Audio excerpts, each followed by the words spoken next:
মাননীয় বিরোধী দলীয় নেতা এখানে একটা অসত্য বক্তব্য উত্থাপন করেছেন।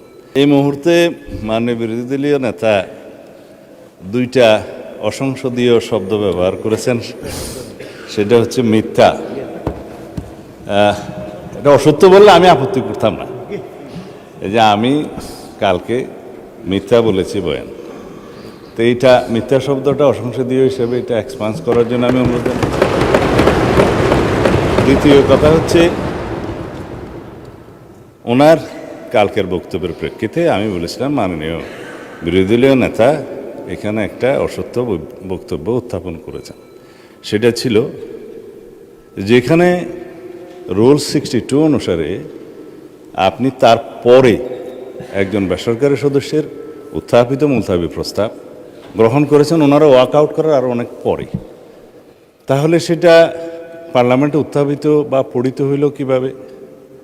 সুতরাং আমি বলেছি সেই বক্তব্যটা অসত্য।